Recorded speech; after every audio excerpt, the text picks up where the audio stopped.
Hey, what's up, everybody? I'm out here in Ayala Mall, and I wanted to talk to you really quick about some of the big misconceptions around dating in the Philippines. I mean, look, who better to kind of talk to you a little bit about that with a guy who's actually living here, who's dating in the Philippines, and that's me. And I've had a lot of successes recently, but I had a lot of failures too, and I wanted to share with you guys a little bit of the failures that I had. And one of the biggest failures that I had that I see a lot of guys making is right here, and hanging out in these types of spots. Now it's beautiful, right? Beautiful scene, beautiful setting, lots of people here, gorgeous. But there's also hundreds of other foreigners that are here. So this is a great place to meet men, not a great place to meet women. And honestly, the women that you would meet here, you want to be a little bit concerned about or looking at pretty closely, as a lot of them are here to meet you, and that might not be the best. That might not be the best person to kind of end up with as you're being hunted. So let's talk a little bit about, I think, some of the strategies around that. So if you're in an area at all where you're around a lot of other foreigners, look, that might not be the best place to meet a Filipino. It really might not be. Now, does that mean you need to travel to a whole nother island? No. It just means, you know what, maybe get out of that particular area, like here in the Cebu Business Park. You can travel 15 minutes in most any direction, and you can get out of this bubble really quickly. Now, the other bubble is the IT park, right? So, and that's kind of what I was doing. And when I looked at other foreigners who were similar to me as far as, hey, you know what, we've been here for a while, we really haven't met any Filipinos, it's because of that same kind of thing. We were traveling from one bubble to another bubble and really never getting outside of that to be around more Filipinos that would be more open to dating us. And that's kind of the problem here is, you've got the Filipinos that are here, they've been hit on by 50 different foreigners, maybe even that day. So they're just really not open to it, right? So let's say you're in this area though, and there are some strategies that you could use. One of them is to get out, but another one is to go online. If you haven't already, check out my video on online dating. I'll put it at the end of the video, but I'll also put a link in the video description. Check out that. It gives you tips and strategies around online dating and some of the apps that I've started using recently that really have completely transformed dating for me and my successes in that area. It really is good, gentlemen, but there are different tools depending on where you're at. And that kind of brings me to another point that I want to talk about, which is province dating versus city dating. Now here we are in the city.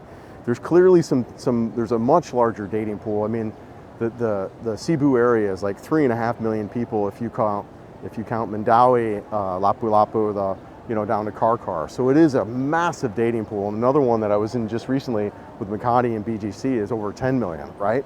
So myself and the guys that I've talked to in both of those areas, what they've used for strategies there is it's pretty much an online dating.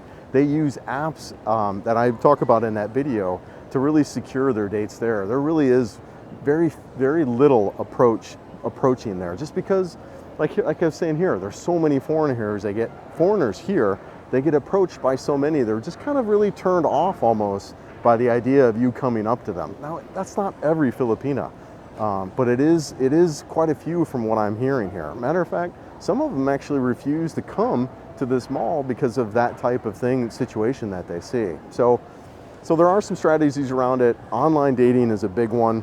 What are some of the other things about the bigger city? Some of the advantages about dating in some of the bigger cities is you have a bigger dating pool, like we said. You also, you have more of an option to date multiple women at the same time if that's something you're into. It's never been anything that I've ever been able to pull off with much success. I kind of get wrapped up and would be fearful that I would confuse details of whatever, right? So it's never been something that I've been into. But if you wanted to date multiple women, you could very easily do that. I know guys who have been on maybe 3 or 4 dates a week, right? So that's very much an option in the city that's there. Yeah, and along those lines too, is it's easier to date and move on. So let's say you date a girl, you move on. It's so much easier to do in the city as the dating pool is just absolutely massive. There's also something you'll see in the city dating is a more modern way approach to relationships and dating. You'll see that in the city. So let's talk a little bit about the province or the country area. What's that like there? Well, in the province area, you do have a much smaller dating pool. You can still use online, and I think online is a great tool for that, and especially as you first get into an area. But you're going to quickly run out of your options in a smaller province area. The other thing about dating in some of these smaller areas is you can't date around as much. You probably have one or two options as far as the dating, and then quickly you're going to exhaust that dating pool, and it's going to get known, right? You're going to get known like really fast as far as this guy's a chick boy. You're kind of dating around a lot. So that's kind of definitely one of the advantages there. Yeah, dating in the province does require a little more of a kind of an in-person game, an in-person strategy. You got to be good at chatting with strangers and, hey, how are you? How you doing? Honestly, it's never been something I've been good at. I feel like even in the States, I struggle with this, is I feel like I'm offensive or whatever. So anyways, but that's something in the province you might have to be a little bit better at. Yeah, let's see what else we got. Yeah, I think the other big thing about province dating is you have more traditional values around relationships, more traditional things about how to date, what traditional relationships are like in the province areas than you might in the city. So that would be another kind of difference between the two. So let's talk really quick too about some of the best places to meet a Filipina. You know, obviously I think it's no really different than the States. If you can meet someone naturally, organically, that's probably the best bet, right? If you could even get introduced to somebody, let's say you start making some friends and they're like, hey, we'd like you to introduce to somebody, you know, that's also a really good way to meet a Filipino. You know, get involved with the community, try to do projects. I'm actually getting involved with some community projects here in Cebu. When I get back, I'm going to start doing a lot of that. I think that's a great way. You know, I think like anything else is the less you kind of worry about it, the more kind of it comes to you kind of thing. So that would be another good strategy around that.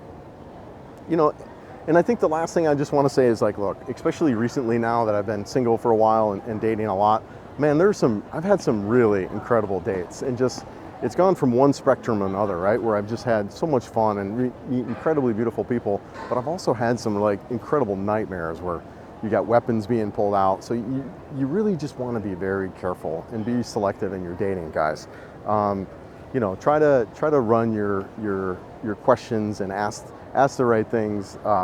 You know, to me, avoiding a woman who only dates foreigners, right, would be something you want to look out for.